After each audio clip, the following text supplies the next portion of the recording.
UAM, 어번 에어 모빌리티.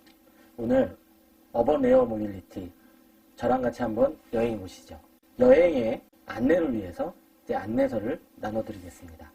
과거부터 미래까지 빠질 수 없는 현재를 거쳐서 드론의 역사를 한번 살펴보겠습니다. 과거입니다. 드론은 언제 시작했냐? 많은 말들이 있죠. 첫 장, 깜짝 놀라셨죠? 처칠입니다. 왜 처칠이 첫 장에 나왔느냐?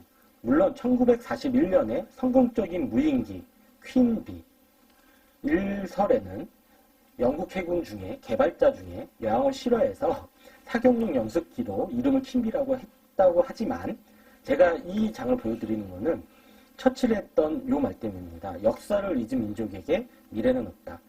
드론 똑같다고 생각합니다. 퀸비를 보고 미국에서 비슷한 무인기를 개발해 박차를 가하게 됩니다. 하지만 퀸비라고 표현할 수 없어 드론이라고 명명했습니다.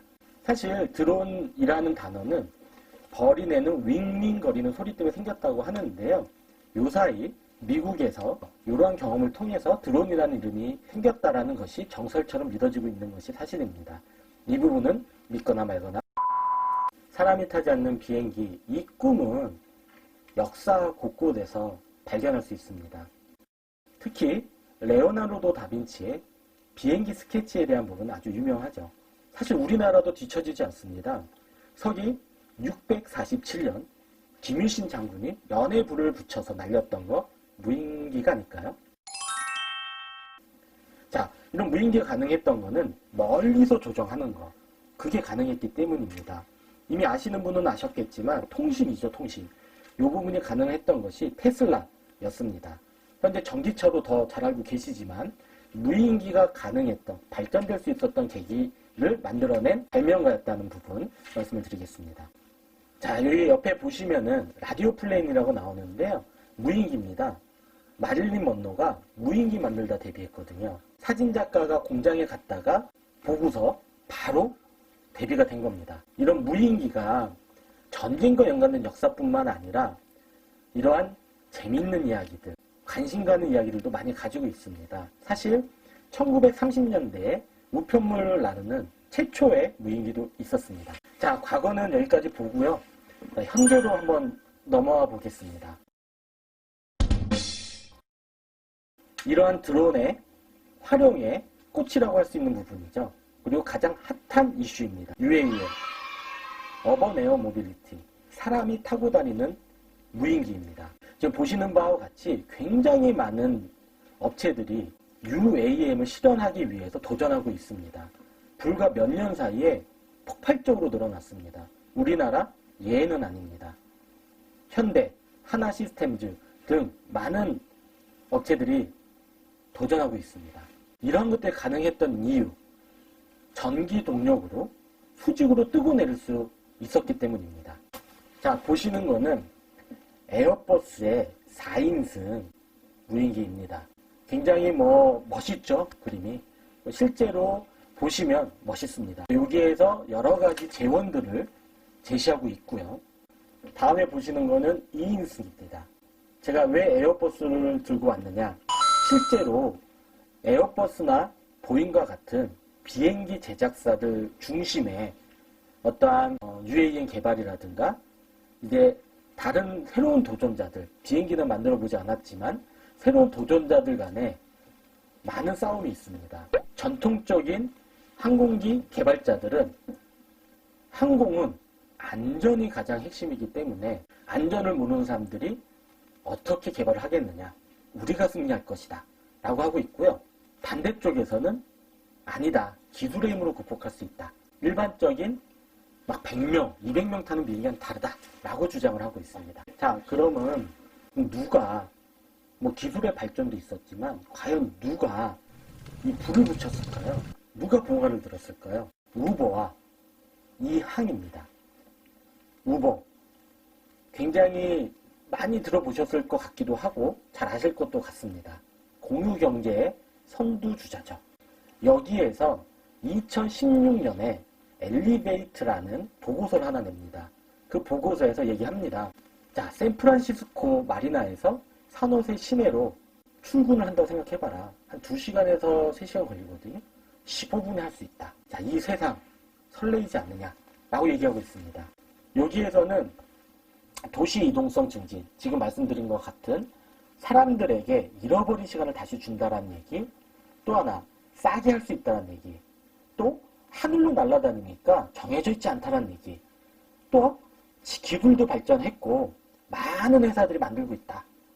그 다음에 마지막으로 많이 만들고 자기네가 추구하는 공유경제를 기반으로 통행료가 인하가 될 것이고 택시요금으로 다닐 수 있다 라고 주장합니다.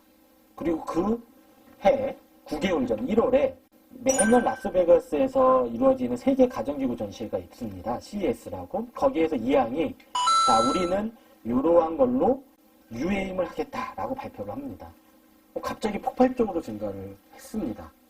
아주 뜨거워지고 있습니다. 지금도 진행형이고요. 자, 그러면 앞에서 보여드렸던 4인승, 2인승 개발했던 에어버스, 거기에서 청사진, 블루프린트를 제시합니다. 무엇에 대한? 이런 무인기들 어떻게 하늘에 띄울 것인지 5단계를 얘기합니다. 5단계는 보시는 것 같이 5번째 단계는 영화에서 보는 것처럼 그냥 다니는 거예요. 편하게. 그것을 위해서 단계별로 발전해 나간다고 제시를 했고, 지금 현재는 한 레벨 2, 2단계 정도 와 있다라고도 많이 얘기를 하고 있습니다. 자, 그러면 우리나라는 지금 어디 와 있을까? 다행히도 우리나라는 선도적으로 정부가 많은 관심을 가지고 이미 올해 6월인가요? 발표했습니다. 한국형 도심교통 KUAM 로드맵을 거의 앞으로의 우리나라 UAM 추진에 대한 바이블이라고 보시면 될 것 같습니다. 여기에서는 목표를 2025년에는 상용화를 시작하는 것을 목표로 하고 있습니다. 그리고 30년에는 본격 상용화를 목표로 하고 있고요. 심지어 35년에 100개 노선, 그 다음에 호출형 서비스로 확대하는 것을 목표로 하고 있습니다. 여기에 주요한 가치로는 안전해야 된다, 지속가능해야 된다, 국민들에게 편의를 제공해야 된다 라는 걸 가치를 제공하고 있고요.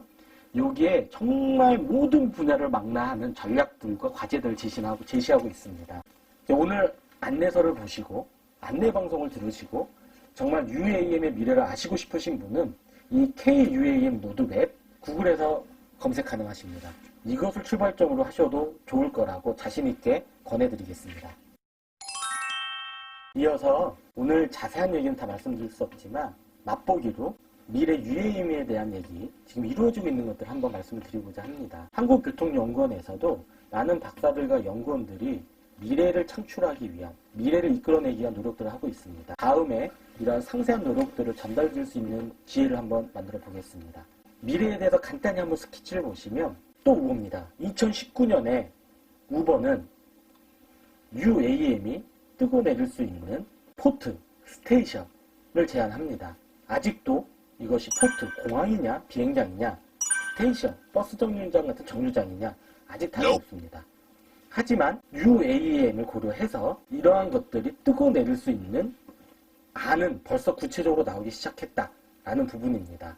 궁금하신 분들 김포공항에 가면 우리나라 미래 모습도 한번 보실 수 있습니다. 그래서 우버는 실제 지역, 텍사스 지역을 출발점으로 상용화를 추진할 건데요. 어떻게 할 것인지, 어떠한 그 버티포트라고 합니다. 우버는 이것을 어떻게 해야 되는지를 커넥트 이발브드라는 책을 통해서, 보고서를 통해서 제시를 하고 있습니다. 자, 지금 보시는 거는 어떠한 그 보고서에서 나왔던 그림 중에 하나인데요. 여기에서 핵심은 그겁니다. 도시에서 UAM이 움직여야 되는데, 뜨고 내려야 되는데 어떻게 접근해야 될 것인가. 사실 UAM이 뜨고 내릴 때 장애물이 없어야 되죠. 그리고 기존에 있던 교통과 연계되어야지 좋습니다. 그래서 기존에 있던 교통과 어떻게 연계될 것인지, 자, 그림 보면 딱 그 그림이죠. 또 하나, 뜨고 내릴 때 건물이 있으면 안 된다는 얘기입니다. 그 얘기를 하고 있습니다. 그래서 건물이 없는 것 때문에 도로나 철도 위에 같이 지으면 자연스럽게 고도 제한 없이 어떤 건물을 날릴 필요 없이 할 수 있지 않겠냐라는 아이디어를 제시를 하고 있습니다. 자, 또 하나는 우버의 전략입니다. 우버의 속마음입니다. 무엇이냐? 여러분 잘 아실 거예요. 공유 경제를 통해서 어떤 플랫폼 경제를 실현하겠다는 게 우보입니다. 근데 여기에 무엇을 추가하겠느냐? 범위의 경제를 추가하겠다라는 겁니다. 뭐냐? 단순한 우보 택시나 이런 것뿐만 아니라 공중에 날아다니는 거, 걸어가는 거, 집에서 접근하는 거, 모든 거를 아우르는 범위의 경제를 구현하겠다라는 겁니다. 여기서 범위의 경제는 여러 가지 수단들을 함으로써 한 사람 나르는 데 비용을 적극적으로 떨어뜨리고요. 그것을 통해서 경쟁력을 갖겠다라고 해석을 하면 될 것 같습니다. 자, 요거 핵심 스마트폰입니다. 다음은 하늘길입니다. 일반적으로 생각하기에 하늘은 이게 무궁무진하게 널려있는 거 아니야? 그렇지 않습니다. 굉장히 복잡합니다. 여기에 드론, 택시, UAM 처음에 몇 대? 괜찮겠죠. 엄청 많아지면 어떻게 해야 될까요? 과연 하늘에도 혼잡이 발생할까요? 미리 고민해야 됩니다. 그래서 통상 항공에서는 ATM, 에어 트래픽 매니지먼트라고 해서 기존에도 어떠한 하늘의 공간, 저희가 이제 항공에서 공역이라고 하는데요. 이걸 관리하는 고민들 해왔고 적용되어 왔습니다. 이제 나아가서 UTM, 그 다음에 또 나아가서 UATM.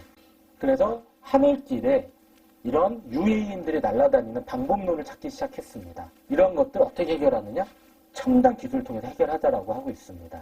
굉장히 어려운 얘기들이지만 보시면은 단순하게 위아래로 나눠서 가느냐, 어떤 가는 길을 정해놓고 가느냐, 이러한 차이점부터 시작해가지고 아주 많은 논의들이 이루어지고 있습니다. 자, 또 하나는 아까도 말씀드렸듯이 포트, 스테이션, 뭔지 모르겠습니다.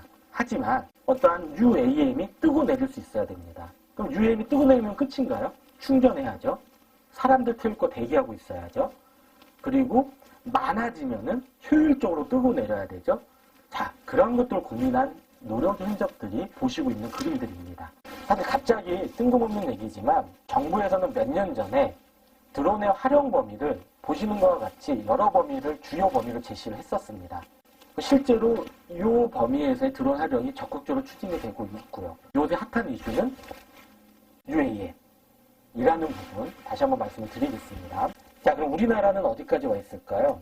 지금은 UAM 시장이 막 준비하고 있는 단계여서 아직 어느 누구도 승자는 없습니다. 다행스럽게도 앞에서도 말씀드렸듯이 우리나라 정부뿐만 아니라 업계, 연구계 똘똘 뭉쳐서 가고 있습니다. 보셨던 그림들은 아마 뉴스에서도 관심 있는 분들 많이 보셨을 거예요. 오른쪽 상단에 보시면은 어떠한 미래의 김포공항에 세워질 UAM 포트죠. 왼쪽 현대에서 개발하고 있는 UAM 상상도, 개념도고요. 하나 시스템에서 개발하는 거. 또 오른쪽 하단에 보이는 것은 항공우주연구원에서 개발하고 있는 기체입니다. 우리나라 자부심을 가지셔도 좋습니다. 앞서 나가기 시작했습니다. 라고 저는 믿고 싶습니다. 자, 그러면 이제 좋은 얘기, 긍정적인 얘기만 드렸는데요.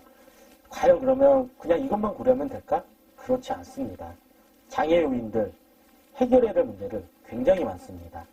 지금 보시는 거는 우버가 제시했던 장애 요인들 11가지입니다. 기체가 안정적으로 움직이고 신뢰성이 있어야, 믿을 수 있어야 된다. 이 기체가 안전한지 인증하는 건 어떻게 할 것이냐. 조금 전에 말씀드렸던 날아다닐 때 어떻게 제어할 것이냐. 그다음 비용은 얼마나 수용 가능하게 낮출 것이냐. 또 하나, 배터리. 날아다니는데 충분한 배터리 기술 개발될 것이냐. 또 하나, 효율성은 있느냐, 차량에. 또 하나, 소음. 도심을 날아다니는데 시끄러우면 어떡하느냐. 또 하나, 그러면 거기에 처음에는 아무도 안 타는 게 아니라 조종사가 좀 타야 될 겁니다. 타는 조종사들 어떻게 교육할 거냐. 그 다음에 아까 조금 전에 말씀드렸던 버티포트, 요 인프라스트럭처 어떻게 할 거냐. 그 다음에 안전, 아주 중요하죠. 또 온실가스 배출과 같은 오염물질 배출 어떻게 할 것이냐. 11가지 장애 요인을 제시하고 있습니다. 자, 이렇게 제시했던 11가지에 이어서 과연 그렇다면 이러한 것들이 적용되기 위해서 사회적으로 수용 가능한 정도는 어떻게 될까라고 고민한 연구들이 있습니다. 이 연구에서는 기존 나왔던 연구들이 어떠한 것을 부정적인 원인으로 보는지 한번 살펴보았습니다. 첫 번째가 압도적으로 사생활 침범에 대한 부분이었고요. 두 번째가 안전과 보안, 세 번째가 소음이었습니다. 자, 그럼 사회적 수용성에 대한 해결책은 무엇으로 볼 것이냐라고 했을 때 일단 투명한 절차를 제시하고 있고요. 그 다음에 기술적인 해결, 아예 근본적으로 안전장치를 넣고 디자인적으로 접근하자. 그 다음에는 이해관계자들이 적극적으로 협의에 참여하자라는 얘기를 하고 있습니다. 자, 그러면 여기에서 보셨던 사회적 수용성에 대한 문제, 그 중에 사생활과 보안과 안전 보시면 일단 사생활에서는 첫 번째로 드론이 사적인 공간, 그 다음에 자료를 노출시킬 수 있다는 거고요. 나아가서 감시까지 강할 수 있다는 거고요. 이런 거 다 막더라도 일단 뜨고 내릴 때 이런 정보를 주고받는 상황에서 사생활 침해가 발생할 수 있다는 부분입니다. 어떻게 해결할 것이냐? 두 가지 제시합니다. 기술적으로 하는 것과 법적으로 하는 것. 기술적으로 해결하는 방안 중에 대표적인 것은 드론에다가 다 번호판 달자, 식별 장치를 달자는 것입니다. 물론 자동차처럼 눈에 보이는 번호판은 아니겠지만 어떤 식별 시스템을 장착하자라는 거고요. 법적으로는 규제죠. 또 하나는 운영 규칙을 만들자라는 부분이고, 더 넓게는 개인정보를 규제할 수 있는 체계를 더 개선하자라는 부분이 있을 수 있습니다. 자, 나왔던 문제 중에 또 하나 소음입니다. 그 후보에서는 지금 보시는 그림과 같이 한 62에서 65dB 정도 소음을 실현하자라고 합니다. 보시면 헬리콥터가 87dB이거든요. 근데 실현 가능성은 아직 모르고 있습니다. 자신 있게 얘기는 하고 있는데 소음 문제 만약에 많아지면 UAM이 많아진다고 하면 정말 소음 문제 걱정을 해야 될 것 같습니다. 다만 우버는 이미 도로에 다니는 자동차 소음이라든가 도시에 사는 사람들은 소음에 익숙해져 있다라고 해서 긍정적인 부분도 얘기하고 있지만 소음에 대한 문제 반드시 짚고 넘어가야 될 문제 중에 하나라고 생각을 합니다. 자, 현재의 마지막입니다. 그럼 앞으로 어떻게 해나가릴까? 지금 실증 시험들 많이 하고 있고요. 어떠한 주어진 노선에 있어서 상용화를 도전하고 있고요. 이런 것들 통해서 경험치를 극대화해야 됩니다. 물론 완벽하게 계획돼서 하면 좋겠지만 아무도 안 가본 길입니다. 우리가 조금씩 더 가보면서 경험을 쌓아야 됩니다. 자, 거기에 바탕이 돼야 되는 거 연대와 협력, KUAM, 팀 코리아 이미 구성되어 있습니다. 보시면 알겠지만 많은 기관들, 지자체, 중앙부처 다 참여하고 있습니다. 이것을 통해서 새로운 길을 개척해 나갈 수 있을 것이라 믿어 의심치 않습니다. 자, 먼 길 달려오셨습니다. 이제 미래로 도착하였습니다. SF 영화 좀 보셨습니까? SF 영화, UAM? 당연한 얘기죠. 그래서 당연히 실현될 겁니다. 여러분, 꿈꾸셔도 될 것 같습니다. 저는 항공교통이 글로벌 항공교통에서 결국 우리 옆으로 일상적 도심으로 다가올 것이라고 봅니다. 그것도 가까운 시일에. 그것이 우리의 미래로 나아가는 징검다리가 될 거라고 믿어 의심치 않습니다. 감사드립니다.